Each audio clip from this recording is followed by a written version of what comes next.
இந்த surprise entry எப்படி இருந்துச்சு? லிஸ்ட்லயே இல்லாம போட்டியிலே இல்லாம ஒருத்தன் வந்து கப் அடிச்சான் அப்படின்றது வந்துட்டு ஆமா, இந்த படம் தான். சினிமா வந்துட்டு இட்ஸ் அன்பிரடிக்டபிள் அப்படின்ற மாதிரி என்ன ஒரு ஆரவாரம், என்ன ஒரு கொண்டாடிட்டாங்க. பொங்கல் சொல்லிட்டாங்க பராசக்தி ஆல்ரெடி இருக்கு, வாவாதியா இருக்கு அப்படிங்கும்போது நீங்க யோசிச்சீங்க இந்த கிளாஷ் எப்படி இருக்குங்கிற மாதிரி யோசிச்சிங்களா? இல்லை, நம்ம இந்த ரேஸ்லேயே இல்லாமல் தானே இருந்தோம். ஓகே, ஜனவரி 30 தான் இந்த படம் ரிலீஸ், அந்த மைண்ட் செட்டில் தான் இருந்தோம். சரி, இன்னும் ஆடியோ லான்ச், ஆக்சுவலாக அந்த படத்துக்கு ஆடியோ லான்ச்சே வைக்கல, ப்ரீ ரிலீஸ் ஈவெண்ட் அது கூட வச்சு திடீர்னு படம் ரிலீஸ்க்கு ஒரு 2 நாள் முன்னாடி ப்ரெஸ் மீட் வச்சாங்க. ஓகே, அப்படியே லான்ச். பார்ட்டிபென்ட்ஸோட ஒரு டைம்ல சொல்லியிருந்தாரு, விஜய் அஜித் சார் படங்கள்லாம் நீங்கள் ஃபெஸ்டிவலுக்கு வராதிங்க, ஃபெஸ்டிவல் சின்ன படத்துக்கு விடுங்கன்னு சொல்லிட்டு சொல்கிறேன். சார் ப்ரொடியூசராக நீங்கள் ஏதாவது இந்த மாதிரி கால் எடுக்கிறீங்களா? அந்த எங்கள் கால் படம் வரல அது ஒரு வருத்தம் இருக்க தான் செய்யும். ஆமாம், இப்போ ஜீவா சார் இப்போ ரீசெண்டாக நானும் பார்த்துட்டே இருக்கேன், நிறைய இன்டர்வியூஸ் சொல்லிட்டு இருக்காரு. அண்ணா வரலன்னா நான் தம்பி வந்திருக்கேன். ஸோ அவங்க ஈவன் அவருடைய ரசிகர்களுமே இதை வந்துட்டு கொண்டாடுறாங்க. அது வந்து வேற மாதிரி கொண்டாடுறாங்கண்ணா, டைட்டிலே அப்படிதான் இருக்கு, தலைவர் தம்பி தலைமையில கொண்டாடுறாங்க. அதுதான் சொல்லணும். டே 1ல இருந்து எனக்கு இப்போ கூட நீங்கள் செட்டில் நீங்கள் இந்த படத்தில் ஒர்க் பண்ண டெக்னீஷியன்ஸ் யாருக்கிட்டையாவது ஆர்டிஸ்ட் ஓகே கேட்டிங்கன்னா எனக்கு ஜெயவந்த் தியாகுன்னு தான் கனெக்ட் பண்ணிப்பாங்க. விடுதலை 2 படத்தோட எக்ஸ்பீரியன்ஸ் எப்படி இருந்துச்சு? இல்லை, விடுதலை வந்துட்டு 13 வருஷத்துக்கு முன்னாடி வெற்றி சார் மீட் பண்ணி பேசினது. அப்புறம் நடுவில் ஒரு பர்த்டே கூட மீட் பண்ணியிருக்கேன். ஓகே, சடனாக கூப்பிட்டு உங்களுக்கு இந்த படத்தில் ஒரு வாய்ப்பு இருக்குன்னு சொன்னாரா? எப்படி இந்த படம் இப்போ வந்துட்டு லிஸ்ட்லேயே இல்லாமல் வந்துச்சோ அந்த வாய்ப்பு நம்மளுக்கு எனக்கு வியப்பாக இருந்துச்சு. அது வணக்கம்ண்ணா, எப்படி இருக்கீங்க? சூப்பராக இருக்குமா? Okay, okay. டிடிடி பொங்கலுக்கு ஒரு செம்மையான ஒரு படம் தியேட்டரில் பார்த்து மக்கள் ரொம்ப என்ஜாய் பண்ணாங்க. ஃபர்ஸ்ட் ஆஃப் ஆல் வந்து ரிலீஸ் பிளான் பண்ணி Jan 30 தான். இந்த சர்ப்ரைஸ் என்ட்ரி எப்படி இருந்துச்சு? ஃபர்ஸ்ட் ஆஃப் ஆல் பொங்கல் ரிலீஸ்ன்னு கேட்டப்ப, அதாவது அது காண்பது என்ன கனவா நினைவா அப்படின்ற மாதிரி இந்த லிஸ்ட்லேயே நம்ம இல்லையே அப்படின்ற மாதிரி உண்மையிலுமே ரொம்ப ஒரு சர்ப்ரைசிங்காக இருந்துச்சு. அதை விட ரொம்ப ஒரு மகிழ்ச்சியாக இருந்துச்சு. ஆனால் எனி ஆக்டர் வந்துட்டு ஒரு ஃபெஸ்டிவலுக்கு படம் ரிலீஸ் ஆகுது அப்படின்றது ஒரு லைஃப் டைம் ஒரு அன்பர்கெட்டபிள் மூமெண்ட் அப்படின்வாங்க. அது மாதிரி ஓகே, லிஸ்ட்லேயே இல்லாமல் போட்டியிலே இல்லாமல் ஒருத்தன் வந்து கப் அடிச்சான் அப்படின்றது வந்துட்டு ஆமாம் இந்த படம் தான். ஓகே, ரொம்ப ஹாப்பி. ஓகே, ஸோ படம் ரிலீஸ் ஆகிற வரைக்கும் பெருசாக ஒரு ஹைப் இல்லை, ஏன்னா ஒரு ஜனநாயகன் வரல அப்படிங்கும் போது ஒரு அந்த ஸ்லாட் ஃபில் பண்ணுறதுக்கு வாவாதியார் 14 ரிலீஸ் ஆகுது, 15 ஜீவா சார் படம் வரும்போது ரொம்ப நாள் கழிச்சு ஜீவா சார் படத்தை தியேட்டரில் அவ்வளோ ஆடியன்ஸ் வந்து கொண்டாடுறாங்க. ஜீவாஸோட ஹையஸ்ட் கெரியரோட கிராஸ் இந்த படம் தான் சொல்கிறாங்க. அப்படிங்கும் போது தியேட்டர் விசிட்டாக உங்களுக்கு பார்க்கும்போது எப்படி இருந்துச்சு? ரொம்ப மகிழ்ச்சியாக இருந்துச்சு. இவந்தோ நம்ம ஒரு 4-5 ஃபிலிம்ஸ் நான் பண்ணியிருந்தனாலுமே இந்த படம் மக்கள் தான், சினிமா வந்துட்டு இட்ஸ் அன்பிரடிக்டபிள் அப்படின்ற மாதிரி என்ன ஒரு ஆரவாரம், என்ன ஒரு கொண்டாடிட்டாங்க. உண்மையிலுமே அந்த பொங்கலுக்கான ஒரு படம் இன்னமும் ஓடிட்டு இருக்கு, இன்னும் தியேட்டர்ஸ் இன்க்ரீஸ் ஆகிட்டு இருக்கு. ஓகே, ஹவுஸ்ஃபுல் எங்க பார்த்தாலும் டிக்கெட் எங்களுக்கு கிடைக்கல. ரொம்ப சந்தோஷமா இருந்துச்சு. ஓகே, ஸோ படத்தில் உங்க ரோல் வந்து பார்த்து ஜீவா சார் கொஞ்சம் ஆப்போசிட்டான ஒரு கேங்கு தான். நீங்க வந்து இவங்க தம்பிராமையா சாரோட கேங்கில் நீங்க இருப்பீங்க, இளவரசர் சாரோட கேங்ல இருப்பீங்க. அப்படிங்கும் போது அந்த கேரக்டருக்கு நீங்க இந்த கதை கேட்டு இந்த கேரக்டருக்கு உங்களுக்கு எப்படி வந்துச்சு? இல்லை, ஆக்சுவலி இந்த படத்துக்கான வாய்ப்பு வந்துட்டு நான் இந்த நேரத்தில் ராமோனனுக்கு நன்றி சொல்லணும். ஓகே, அவர் மூலியமாக தான் இது எல்லாமே அமைஞ்சிச்சு. டே 1ல இருந்து கடைசி வரைக்கும் அவர் தான் ஒரு பில்லராக இருந்தார் இந்த ப்ராஜெக்ட்டுக்கு. இது ஆக்சுவலாக இந்த கேங்கு அப்படின்லாம் இல்லை, இது ஒரு ஊர். ஓகே, அது அதில் அந்த ஊர் ஒரு கிராமம், அதில் இந்த பக்கம் ஒரு வீடு, அந்த பக்கம் ஒரு வீடு, 2 பேருக்கும் அந்த எல்லாருமே ஒரே ஒரு மக்கள் தான் வச்சுக்கோங்களேன். பட் இருந்தாலும் அந்த ஈகோ கிளாஷஸ் இருக்கும். நாங்க அதுல அந்த ஊருன்னு ஒரு 4 பேர் இருப்பாங்க. அந்த 4 பேர்ல நம்ம ஓகே, அது தலைவர் தம்பி தலைமையில ஒரு டீம்னா எங்க தலைமையில ஒரு டீம். இதுல நெகட்டிவ் பாசிட்டிவ் அப்படின்ட்டு நீங்க இது ஒரு கதை, ஊர்ல நடக்கிற ஒரு விஷயம், யதார்த்தமா ஒரு உயிர் ஓட்டமான ஒரு மேக்கிங். அதுதான் இதற்கான ஒரு மிகப்பெரிய ஒரு வெற்றியா இருக்கும்னு நான் நினைக்கிறேன். Plus time of release. Okay, so ஒரு சட்டில்டான ஒரு போர்ஷன் எனக்கு. ஓகே, ஆமாம். உங்கள் கேரக்டர் வந்து பார்க்கும்போது நீங்கள் வந்து ஜீவா சாரோட ஒர்க் பண்ண அனுபவம் எப்படி இருந்துச்சு உங்களுக்கு செட்டில்? நீங்கள் ஜிம்லலாம் எடுத்து ஃபோட்டோ எடுத்து போட்டுருந்தீங்க, ஷேர் பண்ணியிருந்தீங்க. ஆக்சுவலாக ஜீவா வந்துட்டு நான் படித்த ஸ்கூலில் அவரும் இருந்தார். ஒரு 1 or 2 years படித்தார். அப்படியா? எந்த ஸ்டாண்டர்டில்? ஜூனியர். நான் மேபி அப்போ 11th 12th அப்போ he was in 9th 10th okay அந்த ஓகே. ஸ்டேஜ்ல. பட் அந்த அளவுக்கு பரீட்சைலாம் இல்ல. பட் இப்போ இது அவரோட படம் ஸ்க்ரீன் ஷேரிங் அப்படின்றது பார்த்தீங்கன்னா, இவ்வளோ படங்கள் பண்ணியிருக்காரு, இவ்வளோ பெரிய பேக்கிங்கில் இருந்து வந்திருக்காரு, பெரிய பெரிய படங்கள் ப்ரொடக்ஷன்ஸ் பண்ணியிருக்காங்க. விஜய் சார்தே அவர் அந்த இன்டர்வியூஸில் சொல்லியிருக்காரு 6-7 படம் இருக்காங்கன்னும் போது ரொம்ப ஒரு சிம்பிளான ஒரு பர்சன். நாங்கள் ஒரு 45 நாள் ஒரே ஊரில் இருந்தனால அந்த கேரக்டராகவே மாறிட்டோம். ஓகே. நான் பார்த்தீங்கன்னா வணக்கம் பஞ்சாயத்து அப்படின்னுவேன். அந்த ஃப்ரேமில் இல்லைன்னா கூட வந்துட்டு அது அப்படியே என் பேரே வந்துட்டு ஜெய்வந்த் அப்படின்றதே அங்கே மறந்து போச்சு. ஆமாம், அந்த டேரக்டர் தியாகுன்னு கூப்பிடுவார் எல்லாருமே. இப்போ வரைக்கும் தியாகு அப்படின்னு தான் கூப்பிடுவாங்க. ஓகே, அந்த கேரக்டர் நேம் அந்த அளவுக்கு. நெக்ஸ்ட் ஜீவா மாதிரி சார் இவ்வளோ வெற்றி படங்கள் கொடுத்துருக்காரு. அதுக்கு ஆக்சுவலாக அதுக்கு ஒரு பெரிய மனசு வேணும். அவரை பொறுத்த வரைக்கும் நான் தான் லீட் பண்ணுறேன், எனக்கு தான் இம்பார்ட்டன்ஸ் அப்படின்றதெல்லாம் தாண்டி இந்த கதை ஜெயிக்கணும் அப்படின்றதுல ரொம்ப ஸ்ட்ராங்காக இருந்தார். ஸ்ட்ராங்காக இந்த கதையை நம்பினார். ஓகே. எல்லா ஆர்டிஸ்ட்டுக்குமே பார்த்தீங்கன்னா அந்த ஸ்க்ரீன் ஸ்பேஸ் இருக்கும். ஒரு சின்ன கேரக்டரில் ஜீவா சார் வரைக்கும் பார்த்தீங்கன்னா எல்லாருக்குமே ஒரு இம்பார்ட்டன்ஸ் இருந்துச்சு.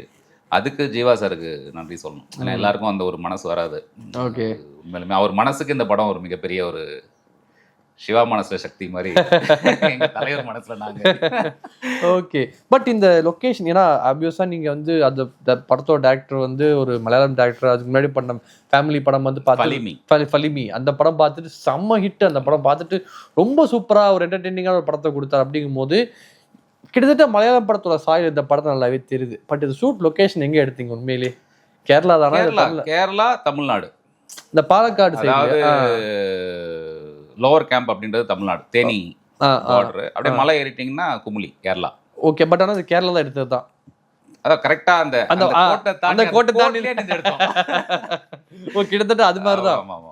ஓகே. எனக்கு ஆனா இடம் ரொம்ப சின்ன இடம். ஒரு நைட்ல நடக்கிற கதை ஷூட் எத்தனை நாள் போச்சு? 45 days டே அண்ட் நைட். அந்த கண்டினியூட்டி எப்படி கண்டினியூ பண்ணீங்க எல்லாரும்? இல்ல, அப்படியே அவங்க ஆக்சுவலா படம் மாதிரியே ஷூட் பண்ணிட்டாங்க. சீன் வந்துட்டு சீன் 1 சீன் 2 சீன் 3 இருக்கும்ல. ஆமா. அப்படியே டே 1ல இருந்து அப்படியே படம் அப்படியே முடிச்சுட்டு அப்படியே விளையாண்டோம்.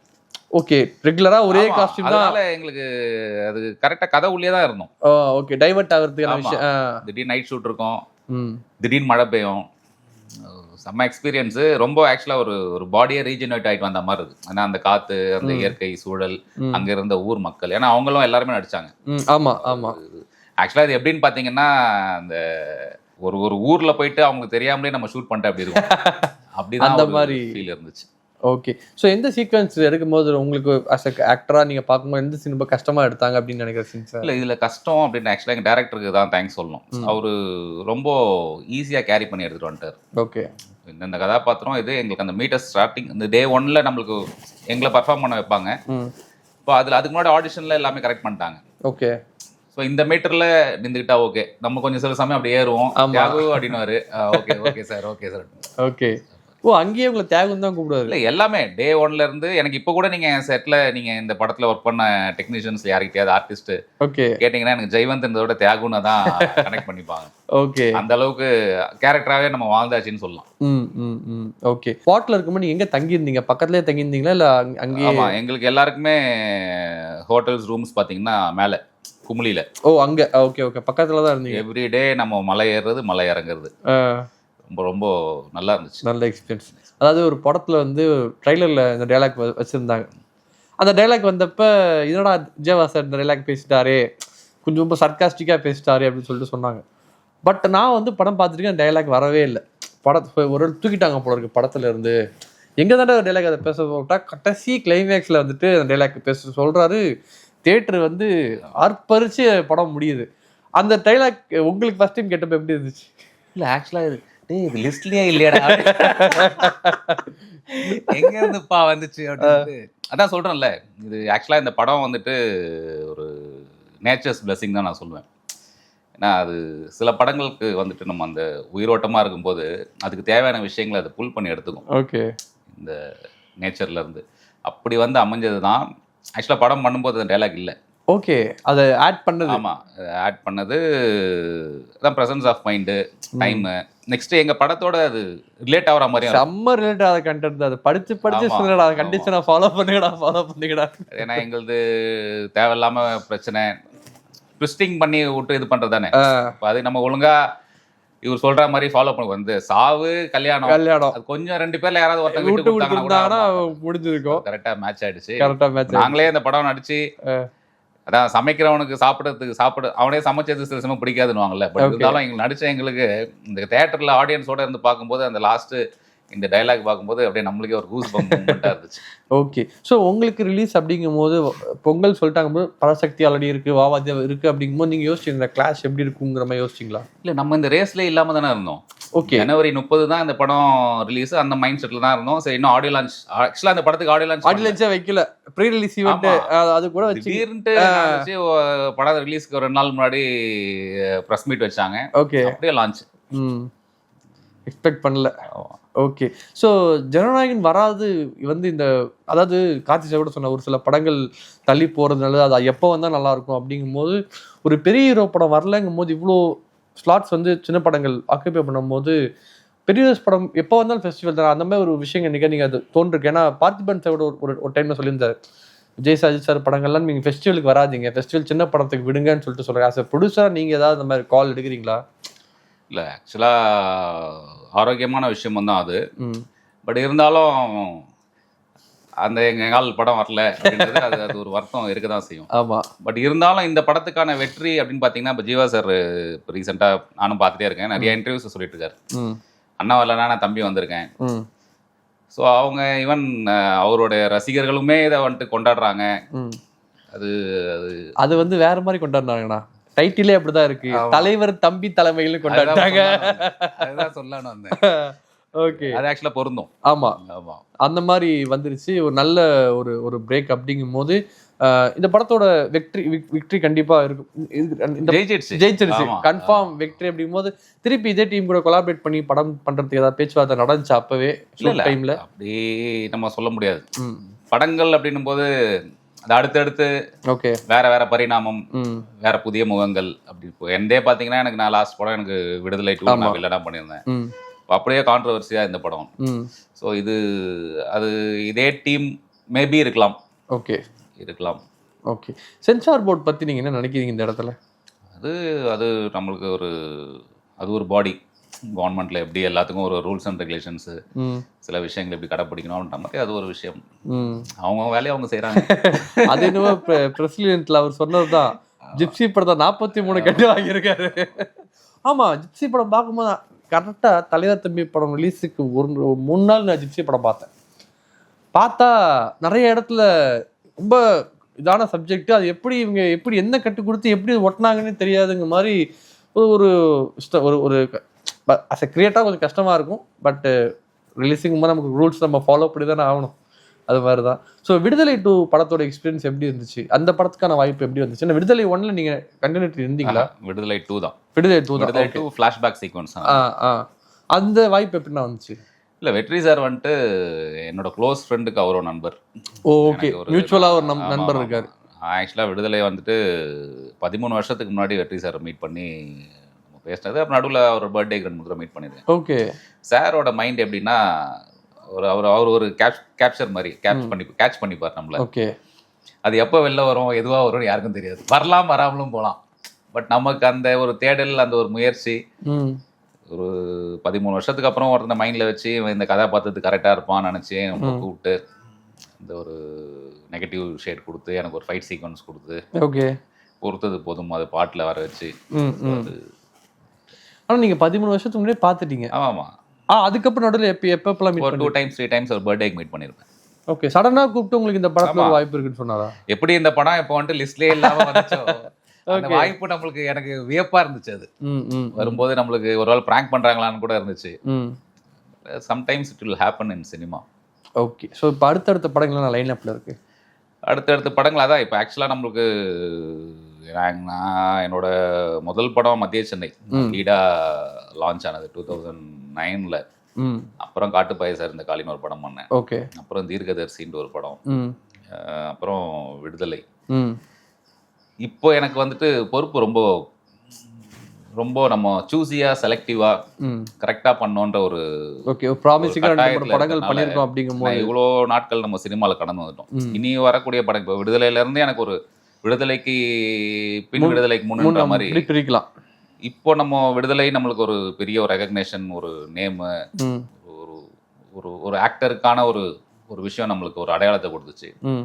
இப்போ டிடிடியும் by God's grace super duper hit. Okay. So அடுத்தடுத்து வர படங்கள் இது மாதிரி ஒரு வெற்றி படங்கள்லேயே நம்ம இருக்கணும் ஓகே அப்படின்ற ஒரு விஷயத்தினால ரொம்ப சூஸிவாக பண்ணலாம் அப்படின்னு இருக்கேன். ஓகே. ஸோ இப்போ ப்ரொடியூசர் அதை கதை கேட்கறது நடக்குதா? கதை கேட்குறீங்களா? ப்ரொடியூஸ் இல்லை, பண்ணுறது ஐடியா? ப்ரொடக்ஷன் வந்துட்டு நான் இப்போ ஒரு 4 ஆல்பம் லான்ச் பண்ண போகிறோம். ஓகே. மோஸ்ட் ப்ராபப்ளி முடிஞ்சிச்சு. பிப்ரவரி இல்லை மார்ச் அடுத்த ப்ரெஸ் மீட்டில் நம்ம அதை பற்றி அதுக்கான விஷயங்கள் நம்ம பகிர்ந்துக்கலாம். ஓகே. ஸோ இந்த வெப் சீரிஸில் நடிக்கிற ஆப்ஷன்ஸ்லாம் வந்துச்சா? சீரிஸ் படங்களே வருது, படங்கள் இருக்கு, வெப் சீரிஸ் வருது. அதை நான் சொன்ன மாதிரி எனக்கு ரொம்ப ஓகே சூஸியாக பண்ணோம் அப்படின்ற ஒரு இதில் இருக்கனால ரொம்ப தேர்ந்தெடுத்து பண்ணோம். இதே மலையாள பக்கம் கூட போயிடலான்னு அதுக்கு வாய்ப்புகள் நிறைய இருக்கு. ஓகேண்ணா. Okay okay. So thank you so much. ஒரு அருமையான படம் கொடுத்துருக்கீங்க, மக்கள் கொண்டாடுறாங்க. அடுத்தடுத்த படங்கள் வெற்றியாக அப்படிங்கிறது டீம் சார்பாக வாழ்த்துக்கள். நன்றி. நன்றி.